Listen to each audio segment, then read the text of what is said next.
The storm clawed at Forward Operating Base Sentinel, tearing through canvas and steel alike. Inside the command tent, radios crackled, papers trembled, and one calm voice broke through the chaos. "Sir, the JP-8 fuel at Outpost Griffin is contaminated." Heads turned. A general's laugh followed, sharp and cold. "Captain, maybe that fake badge of yours will melt before the fuel does." The room joined in. She didn't answer. She just secured her parka, stepped outside, and disappeared into a wall of snow, leaving their laughter to echo behind her like gunfire before a storm. If you're watching from anywhere around the world, drop your location in the comments, and don't forget to hit that red subscribe button to support RawFlare Stories. The wind outside howled like a warning no one wanted to hear. Inside FOB Sentinel, the air smelled of diesel and metal fatigue. A female captain moved through the rows of fuel drums, her flashlight beam steady as a surgeon's hand. Every gauge she passed whispered the same unease, numbers slipping where they shouldn't. She marked the readings, lips pressed tight. Around her, soldiers joked through chattering teeth, unaware their lifeline was thickening into ice. She stopped beside the main valve, frost creeping over the metal. A quick tap on her tablet confirmed what she already feared. The contamination was spreading. In the command tent earlier, her warning had drawn only laughter. Now, under the hiss of snow, that laughter replayed in her head like a test she refused to fail.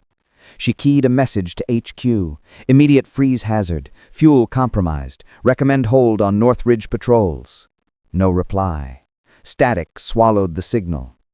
She exhaled slowly, breath clouding the air, and looked toward the mountains. Somewhere beyond those peaks sat Outpost Griffin, small, isolated, and dependent on the very fuel now turning to gel. She tugged her hood tighter and started back toward the depot office. General Cole's voice thundered from the radio net, barking orders to push through the storm. "Visibility or not, we move, we lead." His confidence filled the base like heat that didn't warm. She muted the channel. Real leadership wasn't noise, it was foresight. Her fingers worked fast, isolating contaminated batches, marking barrels with red tape, shifting what could still save lives. She didn't need applause, just time. Bootsteps crunched behind her. Major Vance appeared, grin easy, hands stuffed in gloves too clean for real work. "Still babysitting numbers, Captain?" She didn't look up. "Still underestimating them, Major?" He chuckled, but his voice held nerves he'd never admit. The storm outside was worsening. By nightfall, the generators coughed.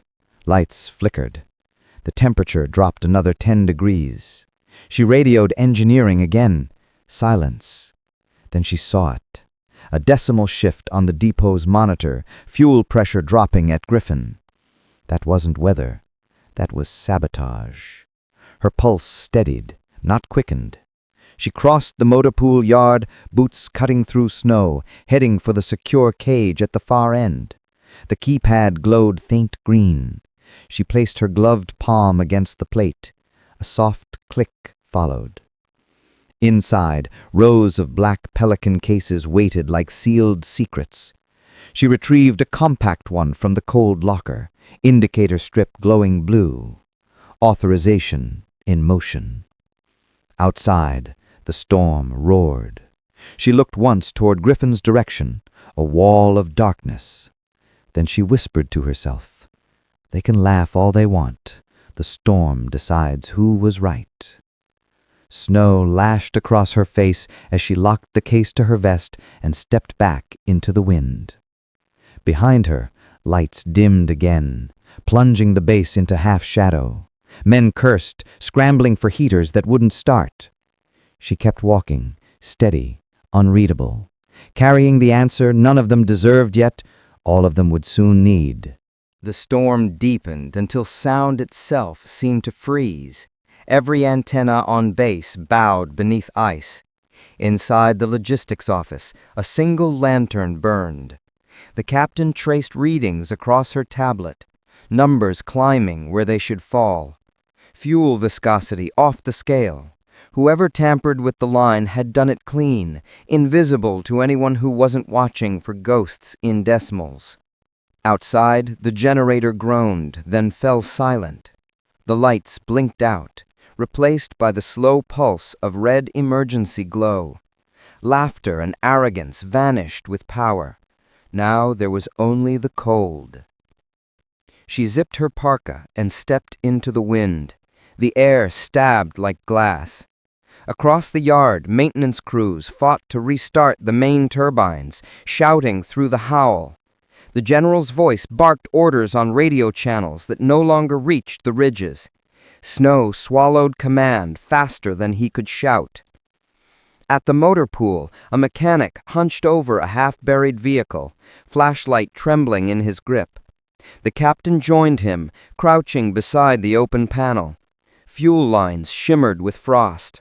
One tap, one scrape, and the truth revealed itself. Gelatin forming inside. She met his eyes.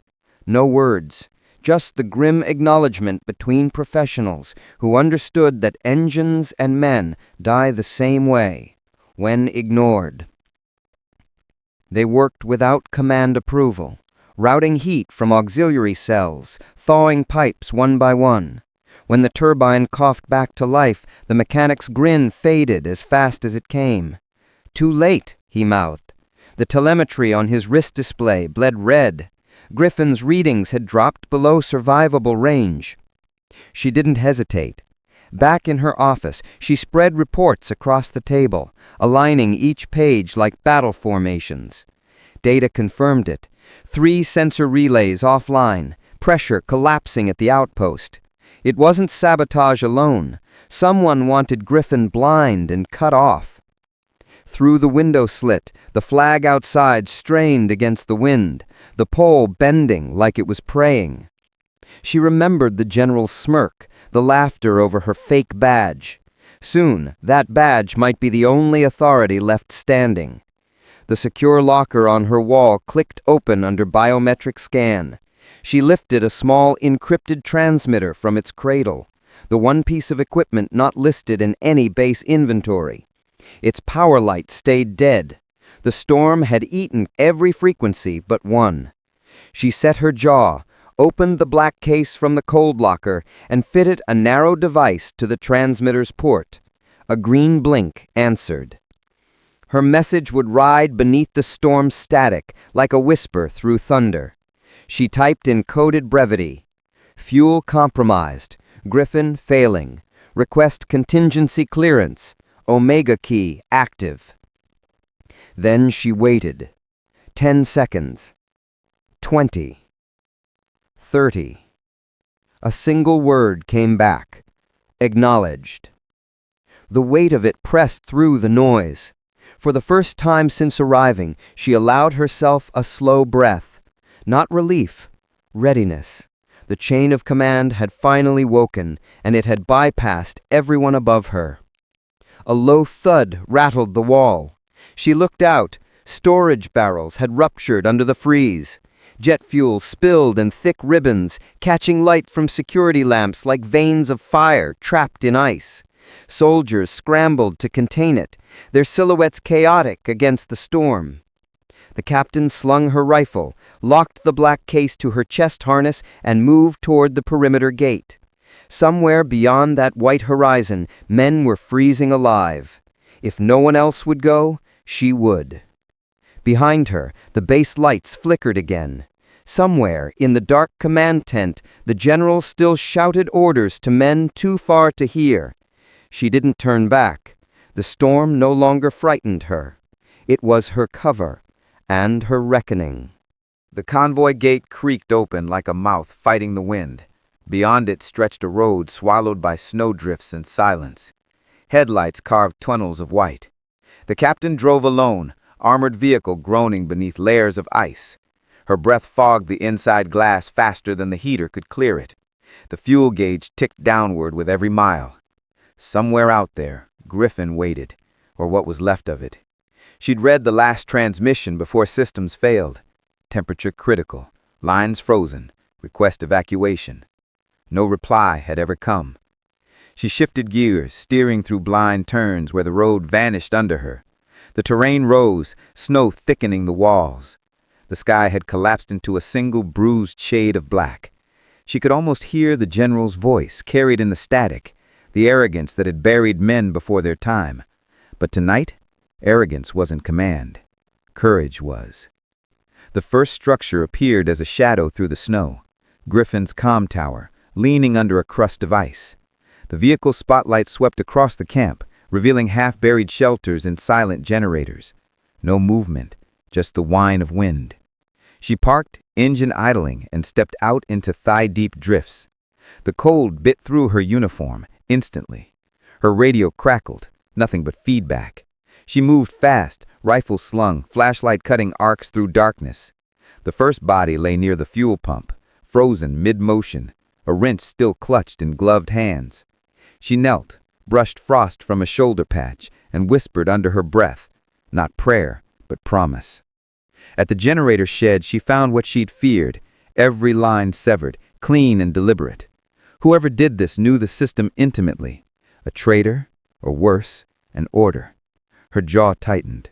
She opened the black case, powered the device inside, and watched as its interface blinked to life, slicing through the interference like a knife through fabric. She knelt in the snow, connecting the transmitter to the base relay cable. The signal bar wavered, one flicker of green, then steady. Data poured upward, streaming from her tablet into the device. Her gloves trembled not from cold but from urgency. The system synced, sending every piece of evidence straight to encrypted military command frequencies, the same ones her so-called fake badge authorized. The sound of movement cut through the wind. She froze. Between half-collapsed tents, shadows shifted, figures moving low, deliberate. Not survivors. The way they moved was wrong. Smooth, practiced, predatory. She slid behind a snowbank, unclipped her rifle, and steadied her breath. Through the scope, dark shapes crossed the floodlight's edge. Masked men in non-US gear. Mercenaries.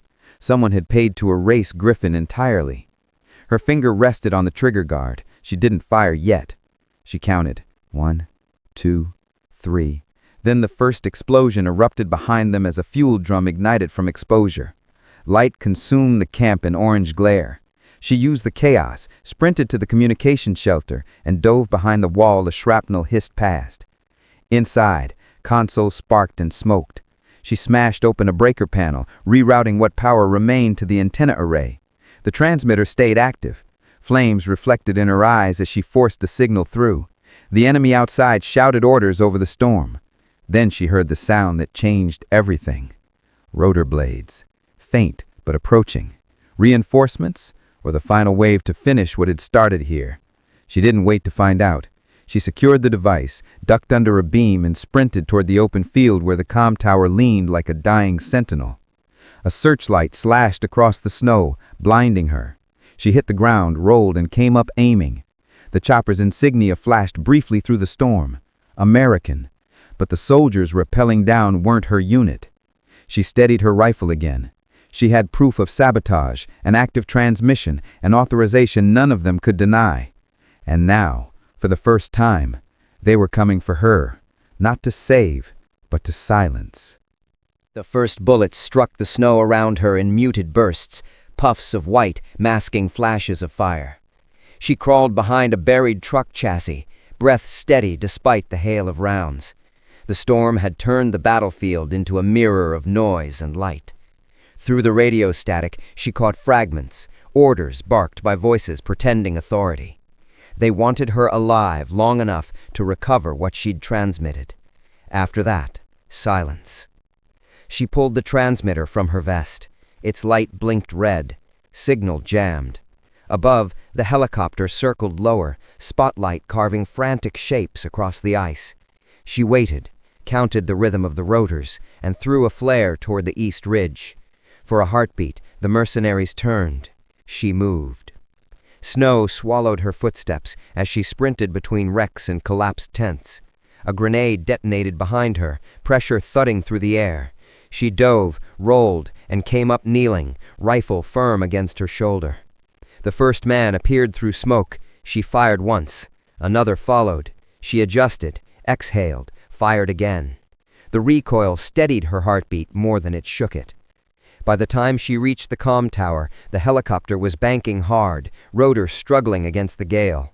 A voice barked from its loudspeaker, "Stand down and surrender your device." She looked up, snow stinging her eyes, and shouted into the wind, "You'll have to ask the president for it." The words vanished under the roar, but she said them anyway. She hooked the transmitter to the tower's emergency feed, climbing one rung at a time as the wind tried to tear her free. Ice sliced through her gloves, metal burned against her palms. The tower swayed, creaking like a dying animal. Far below, the mercenaries opened fire upward. Sparks danced along the structure. She didn't stop. Every meter gained felt like defiance turned physical. At the top, she clipped the cable, connected the uplink, and slammed the manual override. Power surged. The antenna flared alive in a pulse of white light that carved through the blizzard. Signal locked, transmission complete. She laughed once, a raw, exhausted sound swallowed by the storm. Then the explosion came. The helicopter struck a downdraft, tail rotor catching debris from a burning fuel line. It spun sideways, clipping the ridge before vanishing behind the horizon in a blossom of fire. Shockwaves rippled through the air, shaking the tower. She held on as steel screamed beneath her boots. When silence returned, she climbed down, half sliding, half falling into the snow. Her visor cracked, her gloves torn, but the transmitter still blinked green, live feed transmitting to Central Command. Reinforcement pings filled her headset. The chain had responded. The truth was out. She trudged back toward the camp, smoke curling upward in black ribbons against the pale dawn. The mercenaries were gone, either dead or scattered. Snow covered their tracks, as if the storm itself had judged them unworthy of memory. At the edge of the ruins, she found the frozen flagpole leaning but unbroken. She straightened it, pressed a gloved hand against the ice-coated fabric, and let her shoulders drop.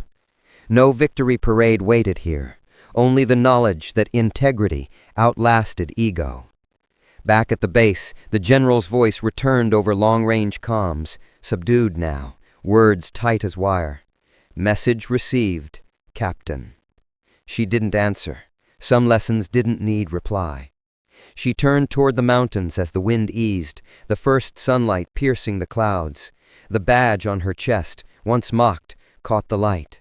The golden crest of authority, the small engraved seal that no one had believed real, glimmered bright against the frost. She didn't wear it for recognition. She wore it so the next time someone underestimated quiet competence, they'd remember what it cost. She closed her eyes, exhaled, and whispered to no one, "Mission complete." The storm finally broke, leaving only stillness, the kind earned, not given. If you felt that, the courage, the silence, the storm, hit that red subscribe button. RawFlare Stories drops new true military tales every night at 7 p.m. Eastern. Honor the brave, remember the unheard. Subscribe now.